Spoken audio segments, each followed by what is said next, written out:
Hi, I hope you are doing great and the last video helped you in the revision of FEMA 1999. Now in this video, we will cover Foreign Contribution Regulation Act 2010. So without wasting any time, let's get started. Are you facing problem in answer writing? There is no one to solve your doubt. You stuck at hard or complex to understand topics. You want to learn and revise the subject quickly. Don't worry, we have a solution for you. It's the Fly High Institute's handholding program. In this program, we assign you questions and evaluate your answer. We provide 1:1 doubt solving. We provide 1:1 explanation of complex topics. We provide audio notes of selected topics and we organize revision sessions for selected topics. In order to enroll, get in touch on the below mentioned number.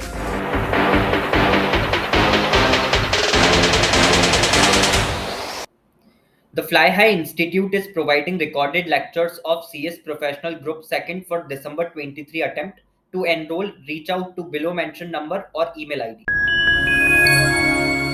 Starting with फकरा 2010 इसमें सबसे पहले दिया है section number 23 जिसमें बोला है inspection की पावर। इसमें लिखा है कि अगर सेंट्रल गवर्नमेंट के पास में रीजन टू बिलीव है that any provision of the act is contravened by any political party, any person, any organisation, any association, तो वो जनरल और स्पेशल ऑर्डर पास करके ऑथराइज कर सकते हैं गेजेटेड ऑफिसर को जो होल्ड कर रहा है ग्रुप ए की post under central government to inspect any account और record maintained by such political party, person, organisation, association, and such officer shall have a right to enter the premises at any reasonable hour before sunset and after sunrise। तो ये वाला जो last वाली line है ये थोड़ी सी important है, आपको ध्यान रखना है।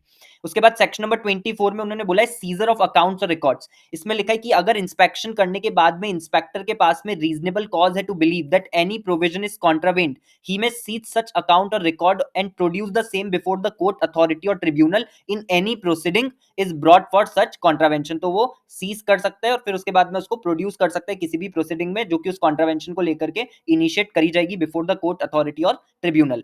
इसमें ये चीज भी बोली है कि जो अकाउंट है वो आपको रिटर्न करना पड़ेगा अगर कोई भी प्रोसीडिंग जो है वो नहीं इनिशिएट करी गई within 6 months from the date of such seizure. तो ये भी एक इंपॉर्टेंट पॉइंट है जो आपको ध्यान रखना है।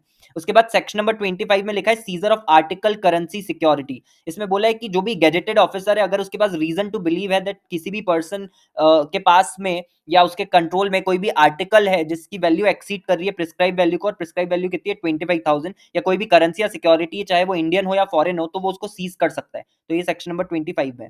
सेक्शन नंबर 26 में दिया हुआ है कि सीजी जो है वो with regard to value, vulnerability to theft and any other relevant consideration specify कर सकता है कि जो भी आर्टिकल करेंसी सिक्योरिटी है उसको डिस्पोज ऑफ करा जाए जितनी जल्दी हो सके उतनी जल्दी by such officer as per the specified manner. इसमें फिर लिखा है आर्टिकल करेंसी सिक्योरिटी जो है वो फॉरवर्ड करनी है to the officer specified without unnecessary delay. Subsection 3 में लिखा है ऑफिसर जो इसको प्रिपेयर करना है एक inventory of article security currency जो सीज करी गई है। एंड सबसेक्शन 5 में बोला है inventory certified by magistrate to be treated as primary evidence. जो भी वो इन्वेंट्री की लिस्ट प्रिपेयर करी जाएगी अगर मैजिस्ट्रेट उसको सर्टिफाई कर देता है तो उसको हम प्राइमरी एविडेंस मानेंगे। एंड एवरी ऑफिसर, सबसेक्शन 6 में लिखा है every officer shall forthwith report the seizure to the court of session और असिस्टेंट सेशन जज having the jurisdiction for adjudging the confiscation under section number 29। तो ये जो भी रिपोर्ट होगी ये किसको, ये जो सीजर होगा ये किसको रिपोर्ट कर दिया जाएगा, कोर्ट ऑफ सेशन या असिस्टेंट सेशन जज को, जिससे कि वो डिसीजन ले सके कि कन्फिस्केशन करना है या नहीं करना है।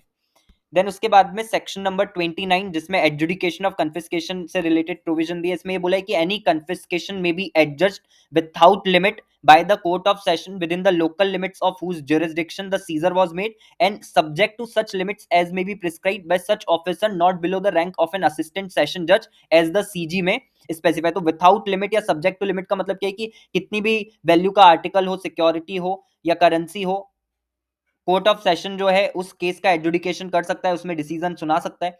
और सेकंड में सब्जेक्ट टू सच लिमिट यानी प्रिस्क्राइब लिमिट जो है आर्टिकल की, करेंसी की, सिक्योरिटी, उसी केसेस में सिर्फ officer not below the rank of assistant session जज जो है वो डिसीजन दे सकता है।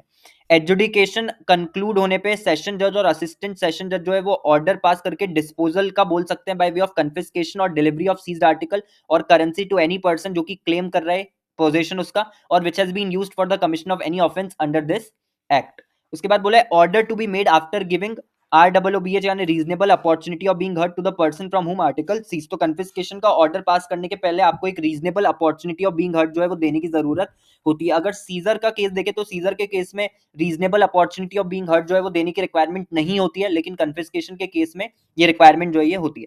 उसके बाद सेक्शन नंबर 31 में बोला if agreed by the order under section number 29, अगर सेक्शन नंबर 29 में जो कन्फिस्केशन का ऑर्डर पास हुआ है उससे आप अग्रीड हो तो आप अपील कर सकते हो। अपील आप कहां करोगे? हाई कोर्ट में। अगर ऑर्डर पास किसने करा था? कोर्ट ऑफ सेशन ने, अंडर सेक्शन नंबर 29 जो हमने इसमें ए वाला पॉइंट पढ़ा था। And second is in court of session, अगर ऑर्डर पास करा गया उस ऑफिसर के द्वारा अंडर सेक्शन नंबर 29 यानी जो बी वाला पॉइंट था। अब किस हाई कोर्ट में जाना है आपको? जिस हाई कोर्ट के सबऑर्डिनेट है वो कोर्ट ऑफ सेशन। किस कोर्ट ऑफ सेशन में जाना है? जिसके लोकल लिमिट्स में वो जो order of adjudication of confiscation है वो पास हुआ था। कितने टाइम में जाना है? Within 1 month from the date of communication of the order. आपको और 1 मंथ मिल सकता है अगर सफिशिएंट कॉज जो है वो शो कर देते हो तो। एंड एवरी अपील जो है to be deemed as appeal from an original decree. Section number 34 में लिखा है पेनल्टी एंड पनिशमेंट। इसमें बोला है on person on whom prohibitory order has been served, and वो जो पर्सन है वो प्रोहिबिटरी ऑर्डर सर्व हो जाने के बाद में भी डील करता है किससे? आर्टिकल, करेंसी या सिक्योरिटी से। इन कॉन्ट्रावेंशन ऑफ सच ऑर्डर तो उस पे जो है पनिशमेंट उसको मिलेगा 3 इयर्स और फाइन और बोथ। और कोर्ट जो है वो additional fine equivalent to the market value of the article, currency या सिक्योरिटी जो है वो भी लगा सकता है। तो इक्विवेलेंट किसके लगाएंगे हम एडिशनल फाइन? मार्केट वैल्यू के। ठीक है। उसके बाद सेक्शन नंबर 35 में लिखा है कि जो भी असिस्टेंस अगर कोई प्रोवाइड करता है पॉलिटिकल पार्टी को या फिर पर्सन को या ऑर्गेनाइजेशन को in accepting any foreign contribution और एनी करेंसी और security from the foreign source in contravention of the act, तो उस केस में उस व्यक्ति को 5 इयर्स की जेल और फाइन और बोथ जो है हो सकता है। तो उसको पनिशमेंट क्या मिलेगा? 5 इयर्स और फाइन और बोथ। सेक्शन नंबर 39 में लिखा है offences by company. Offences by company में बोला है कि अगर ऑफेंस कमिट करा है कंपनी ने तो हर एक पर्सन जो कि इंचार्ज था या रिस्पॉन्सिबल था to the company for the conduct of the business of the company plus company जो है वो deem to be guilty of the offence माने जाएंगे and shall be liable to any punishment. इसमें पर्सन में ये बोला है कि अगर पर्सन प्रूव कर देता है कि जो भी ऑफेंस कमिट हुआ है उसको उस चीज का नॉलेज नहीं था या फिर उसने ड्यू डिलिजेंस एक्सरसाइज करा था तो फिर जो है वो बच सकता है, वो उसके ऊपर कोई भी लायबिलिटी नहीं बनेगी।